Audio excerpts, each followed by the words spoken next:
case you don't recognize him, this is James Gunn, director of Guardians of the Galaxy. Hey everybody, so this is on the internet right now. This is live. Hello fans. So speaking of fans, you have been amazing about talking with the fans throughout this entire process, announcing you got the job on Facebook. What's that been like, having that dialogue? Well, the truth is I've just been really excited about the movie from the beginning, so I've been, trying to geek out as much as I possibly could, and so many things are secret but I like to share as much of my experience with the fans out there as I possibly can. People who are interested in Marvel, people who are interested in my movies, people who are interested in talking raccoons, and people who are interested in maybe being directors or filmmakers themselves. And tell me a little bit about, what it's like making such a big movie. We were talking with Michael Rooker before. You've done films on smaller budgets, smaller days. Super 24 days, $3 million. This one's a little different. It's a lot easier. It really is. Because when you're making a movie for, my last movie cost $3 million, and like you said, 24 days, you have to rush so much. It's so difficult and so exhausting to work so many hours a day and really just be desperate to get your shots in.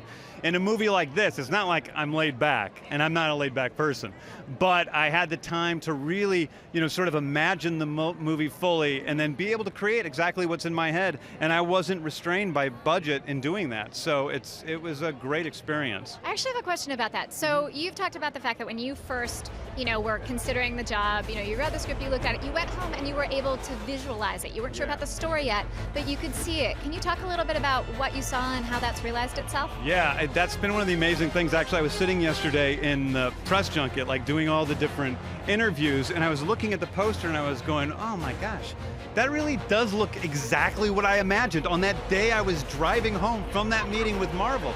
I mean, it really is about creating a world that is, it harkens back to the past because we have the bright colors of old pulp, science fiction movies like Forbidden Planet, but then also being edgy and looking forward and being dirty and gritty and grimy and real in a way that other movies haven't been in that genre.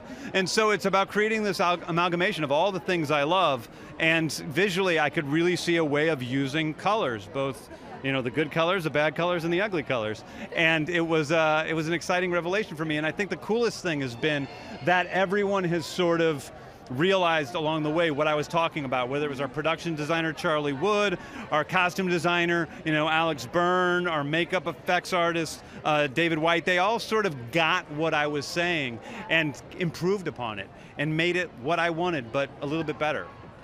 So speaking of making this movie and all the people you work with, so you kind of made two movies. You made a live action movie, and then you basically made a CGI movie. Tell me a little bit about that. Let the fans know what that process is like. Well, it's a long process. So yeah, I shot a movie for one period of time, and then when we were done with that, I had to go back and then implement the two CGI characters, Rocket and Groot, who are so important to the story, and Thanos, who's also another CGI character.